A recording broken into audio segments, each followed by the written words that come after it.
Vă salut și bine ați venit pe canalul meu. Pentru că am florit socul, astăzi vom merge să culegem câteva flori pentru a face delicioasa socată.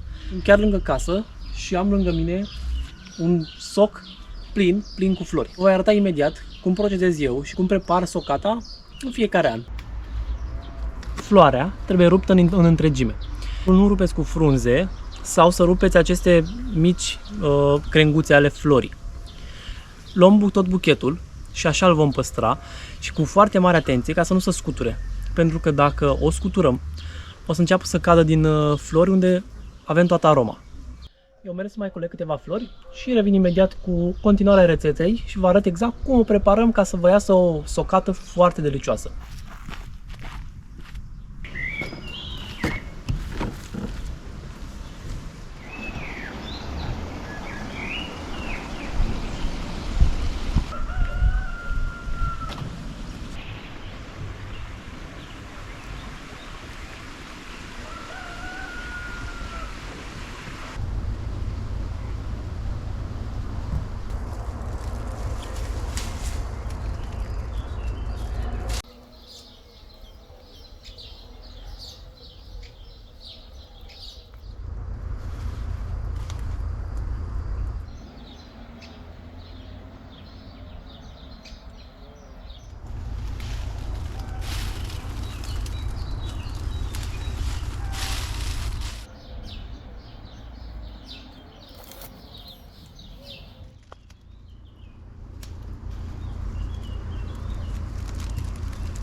Am ajuns înapoi acasă cu socul. Eu am cules cam 25 de flori de soc. 25 de flori medii, să zic, nici foarte mari, nici foarte mici. Mă voi duce să le spăl foarte bine, în 2-3 ape, dar nu o să le agit foarte tare ca să nu pierd florile de pe acest soc.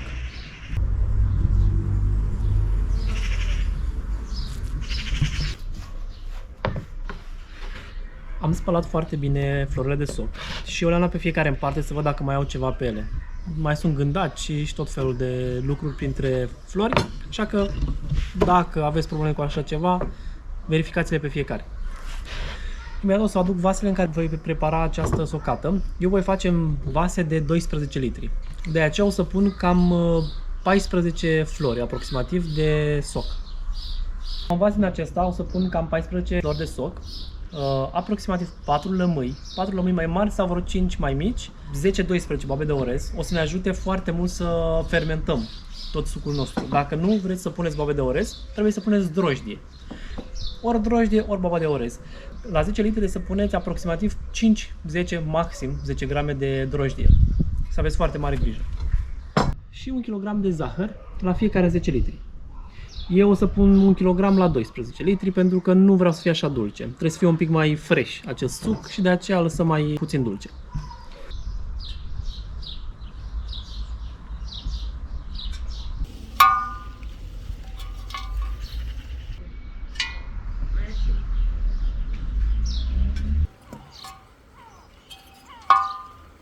Eu voi curăța lămâile ca pe portocale pentru că nu am încredere în coaja lor și nu știu dacă e foarte comestibilă.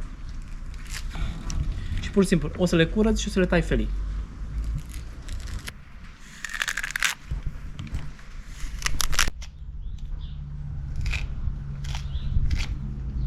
Vom tăia lămâile felii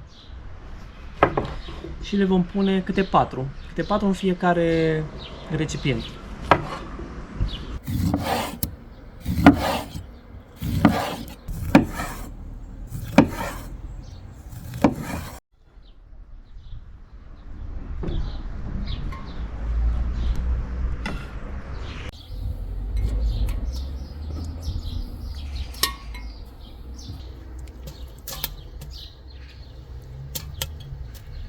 După ce am pus florile de soc, deci cam 14 flori de soc și am pus și 4 lămâi, voi pune cam 12 boabe de orez. V-am zis, aveți de ales între orez și drojdie. O să le număr repede în palmă. După ce am pus orezul, urmează să punem apa în recipiente și mai punem zahărul.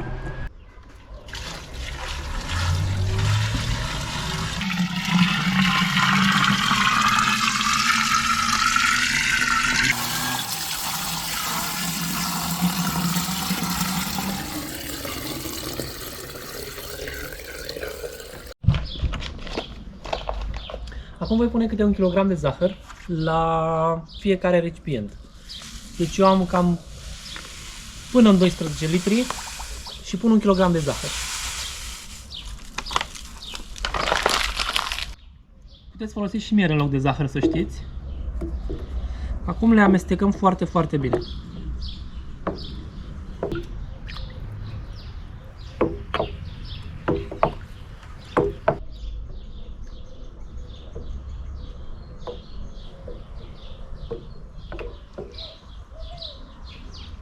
Acum trebuie să amestecăm până dizolvăm tot zahărul,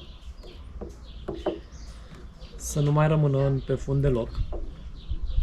Și o vom lăsa aproximativ 3-4 zile la un loc unde să nu bată soarele și trebuie să amestecăm de 2 ori pe zi în ea. O dată de 2 ori pe zi. Eu le voi acoperi cu farfurii, pur și simplu las farfurile peste pentru a putea respira. O să amestec în ea în fiecare zi, o dată de 2 ori, depinde cum mi-aduc aminte. Acesta a fost preparatul de astăzi. Vă sfătuiesc să faceți această socată pentru că este foarte gustoasă, naturală. V-am spus, puteți să folosiți miere în loc de zahăr și o să fie 100% naturală. Să aveți foarte mare grijă la lămâi. Lămâile, majoritatea au coaja tratată. Eu, ca să fiu sigur să nu pun chimicale în socata mea, le-am curățat și le-am tăiat felii. E cel mai sigur mod de a face o socată cât mai gustoasă și cât mai naturală.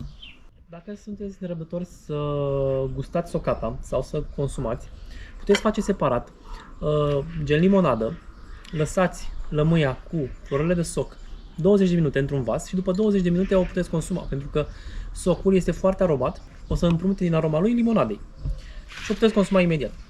Vă recomand foarte tare să încercați această rețetă sau oricare rețetă pentru socată. Este foarte gustoasă, foarte aromată, foarte ușor de preparat și merge perfect vara de la frigider. Mai ales cum s-a încălzit acum zilele acestea, este perfect de la frigider. Dacă v-a plăcut ce v-am prezentat astăzi și dacă vi s-a părut interesant, abonați-vă la canal, apăsați butonul de like, că o să mă ajute foarte mult să dezvoltăm și să ajungă rețeta de socată la cât mai mulți oameni. Până data viitoare, eu vă urez o săptămână minunată sau un weekend frumos, depinde când mă vizionați.